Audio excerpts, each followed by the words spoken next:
أهلا بيكم. أنا سامية علوبة، والنهاردة حابة أكلمكم على نقط بتسأل عليها كتير من كذا حد. يا ترى إيه هي الحلول المختلفة اللي تخلينا نقدر نحسن حياتنا؟ هجرب كده، هقول على الأقل 10 نقط. أول نقطة اللي هي اهتم بصحتك العضوية الجسدية. الصحة الكويسة أكيد بتفرق في كل المجالات، بتفرق في النشاط اللي عندنا، بتفرق في شعورنا المعنوي، بتفرق في إنجازنا. الصحة مهمة جدا. طبعا هتتلخص، مش هتكلم كتير عليها، الغذاء الصحي، الأسلوب الصحي، الرياضة مش ضروري تبقى عنيفة. نقط هنتكلم عليها برضو من ضمن الحاجات اللي بتحسن الحياة. نمرة 2، ههتم بالصحة المعنوية، واحنا قلنا هم مرتبطين ببعض. الصحة المعنوية كمان بتتأثر جدا بحاجات مختلفة، بتتأثر بالجو اللي أنا بهيئه حواليا، بالمكان اللي بمضي وقت فيه، ما يكونش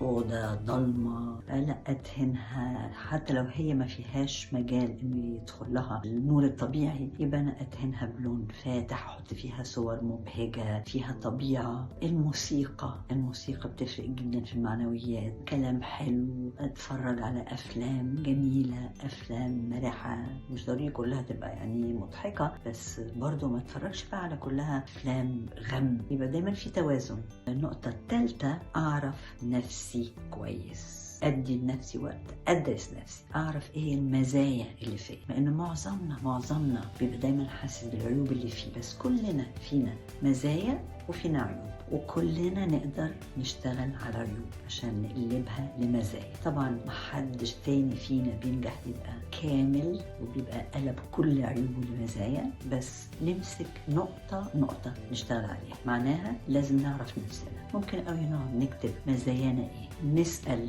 الناس القريبين مننا ايه اللي انتوا شايفينه فيا عاجبكم، بعد كده طب ايه اللي شايفينه فيا مش عاجبكم، هشتغل على نقط ضعفي وهعرف مزاياي وهفرح بيها وهعتز بيها. يبقى النقطة اللي بعد كده، هنمي ثقتي في نفسي. بنمي ثقتي في نفسي ازاي؟ لما اعرف مزاياي، وكل ما انا احس ان فيا مزايا كل ما بشجع نفسي. طبعا لازم يبقى عندنا علم بقد ايه التفكير بيأثر على النتائج وعلى التصرف. لما الواحد بيحط فكرة في مخه، لو كانت فكرة سلبية بيتصرف بطريقة سلبية، النتيجة سلبية. لكن لما بحط في مخي فكرة إيجابية وشعور إيجابي، ودايما عندي أمل، هفضل ورا الحاجة لغاية ما تمشي، لغاية ما تنفع، لغاية ما تقرب للي أنا محتاجه أو محتاجاه. هنراجع بسرعة: الصحة العضوية، الصحة المعنوية، الثقة بالنفس، اعرف نفسك واعرفي نفسك، اعرف مزاياك قبل ما تعرف عيوبك، واعرف عيوبك بس مش بس تعرفها،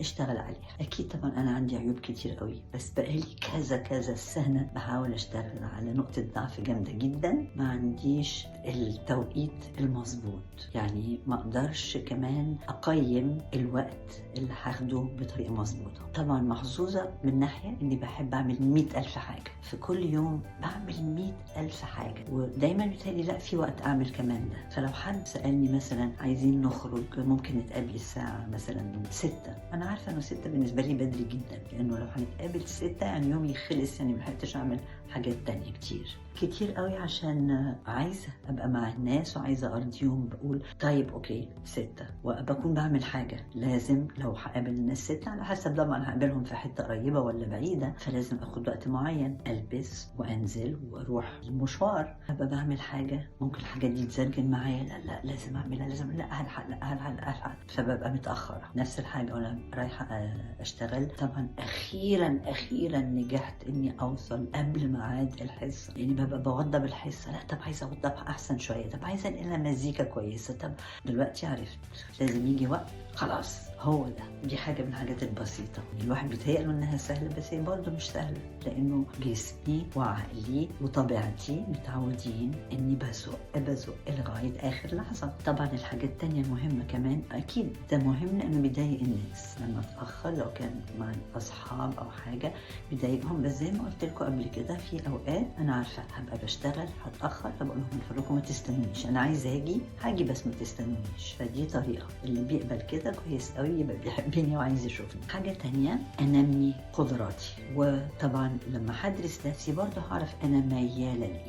لازم اجرب حاجات افشل فيها وحاجات انجح فيها. الفشل هو النجاح، لأن من الفشل بنتعلم إزاي ننجح. هلاقي الحاجة اللي أنا ممكن أنجز فيها وممكن أعمل فيها حاجة كويسة وأنميها بقى. محتاجة تدريب هتدرب، محتاجة ثقافة هتثقف. نقطة تانية مهمة إن أنا هأمن مستقبلي. لازم أفكر في المستقبل بتاعي، وعشان أأمنه يبقى لازم أشتغل على نفسي، ويبقى لازم أثقف نفسي وأحسن من قدراتي أو أنميها. طبعا احنا شايفين كلنا الظروف صعبة جدا جدا، فلازم الواحد يفكر في بكرة وبعد بكرة، وكل واحد على حسب هو في أنهي مرحلة من حياته. طبعا لو صغير عنده حاجات كتير قوي عايز يعملها، عايز يبني نفسه، يمكن يكون عاوز يتجوز، يمكن عايز يكون أسرة، يمكن عاوز هيعمل مشروع فلازم يبقى عنده فلوس عشان المشروع ده. طبعا الشغل الجامد لازم الواحد يبقى عنده العزيمة والإيمان بأنه الشغل الجامد بيجيب نتيجة. مع النقطة دي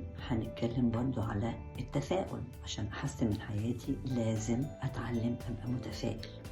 اتكلمنا عن الحاجات اللي بتساعد على التفاؤل، وما يقاش بسرعة. لازم أعافر، وعشان أعافر وأوصل لنتيجة مريحة ونتيجة تسعدني وتريحني هتعب. مفيش خالص ورد من غير شوك، مفيش نتائج مجزية وكويسة من غير تعب جامد. كلنا بيجي علينا وقت بنضطر نعمل حاجة ما بنحبهاش، بنبقى بنعمل الحاجة اللي بنحبها، بس الحاجة اللي بنحبها دي متطلباتها كذا حاجة ما بنحبهاش. مثلا بحب اكل، بحب اطبخ، ما بحبش اشطب بس بضطر اشطب. ما بحبش الزفارة خالص بس بضطر اتعامل مع الزفارة. بلاقي الطريقة. في حاجات كتير مهمة بتوصلني اللي انا عايزاه، انه اعمل شغل افيد الناس. بتبسط جدا لما الاقي نفسي ان انا مثلا بجيب نتيجة مع الناس، بيقتنعوا بانه الرياضة مفيدة، بيتسلوا لما بياخدوا حصص معايا، بيقولوا ان انا مثلا مثلهم الاعلى، بيقلدوني. فطبعا ده كمان بيخليني ملتزمة. اولا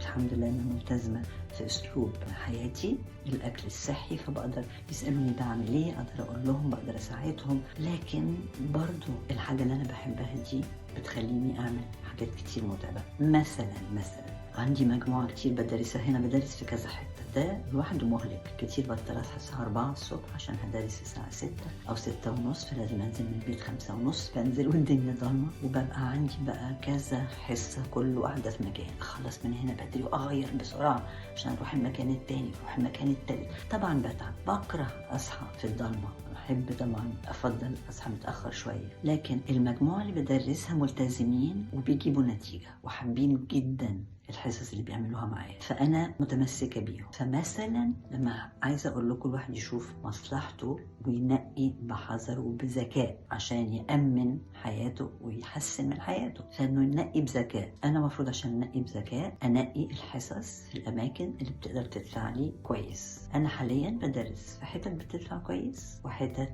بتدفع قليل قوي، لانها اللي عاجبني فيها ومخليني بكمل اروح فيها انها الفقير والغني كل حد ممكن يتمرن في المكان ده. فالاغنياء بيدفعوا عن الفقراء. الاشتراكات اللي ما عندوش فلوس بيقدم حالته، اللي عندهم فلوس بيدفعوا، مكملين كده. وتلاقي في نفس المكان لو في البول مثلا في البيسين الحصص الفقير جنب الغني وكلهم لطاف جدا مع بعض، وانا دي حاجه عجباني، بس بيدفعوا قليل. لسه الاسبوع ده جاي لي عرض يوم من الايام اللي بدرس فيها في القليل ضعف الثمن. طبعا مغري، ممكن هقلل حصه من الحصص اللي بدرسها فمش هتعب. انا دلوقتي تعبانه بهلك برضو، لا مش قادره اقرر. يعني انا نفسي دلوقتي مش بقرر بذكاء.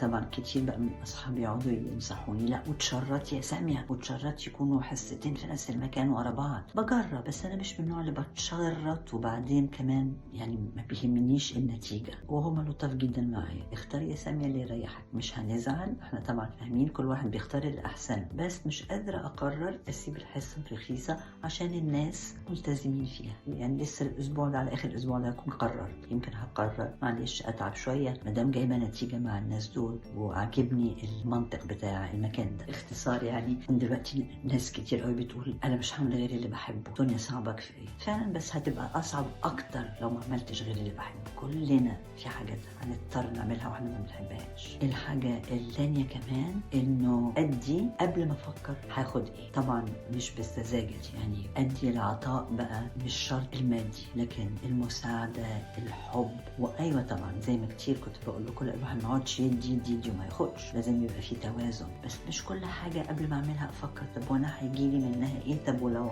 اللي قصادي ما عملش كده، معلش في اوقات انا هعمل اكتر من اللي قصادي، بس برضه اللي قصادي هيبقى مقدر اللي بعمله، يمكن ظروفه هي ما تسمحلوش، لكن هيبقى فيه من الناحيه التانيه برضه اهتمام. يبقى العطاء مع التوازن، الاهتمام بالصحة الجسدية، الاهتمام بالصحة المعنوية. اعرف نفسك، نمي قدراتك، حضر نفسك للمستقبل، اختار بذكاء زي ما هتختار مجالك بذكاء، اختار كل أصحابك بذكاء، وبالذات شريك حياتك بذكاء. لما بقول كمان أمن مستقبلك، فكر زي ما قلنا أنت في أي مرحلة. لما تكبر مثلا في ناس ولا بتبقى عاملة تأمين صحي ولا بتبقى شايلة حاجة للمعاش، فده مهم جدا، لأنه أكيد لما الواحد يكبر مش شرط، في ناس ما بتحبش تتقاعد، أنا واحدة منهم مش عارفة أتقاعد إمتى. حتى بقول يمكن هتكسف، هكون مثلا بدرس ومرة واحدة هطب وهتكسف، هيقولوا بصوا الرياضية دي برضو طبت ماتت، ما اعرفش، لكن اكيد هعوز برضو اغير شويه، اعمل حاجات، اقلل شغلي، لازم يبقى عندي فلوس تامني ان لو قللت الشغل وقللت الدخل بتاعي هقدر برضو اعيش. لما قلت الرياضه وهطب، مش هحكي لكم حاجه بسرعه كده لذيذ قوي. الناس انا كتير بنقي هصور فين، كتير ببقى عاوزه اكلمكم وبقول لا النهارده انا تعبانه وشكلي هيبقى تعبان، بالذات انه تعليق من التعليقات كان الله إذا كان السن كده ولا كده بان على سامية وهي بتعمل كل الرياضة دي، يبقى تعب نفسها ليه؟ مموتة روحها من الرياضة ليه؟ ده تعليق ضحكني. بس طبعا ممكن قوي الشكل يكون كبران، ودي طبيعة ولازم كلنا نقبلها، لكن المهم دايما الجوهر. أنا مش حاسة الجوهر بتاعي كبران. الرياضة بتساعد على كده، على انه يقعد الشعور الداخلي صغير. لو عرفتوا نفسكم واشتغلتوا على مزاياكم زودتوها، يبقى اكيد هتحسنوا من حياتكم.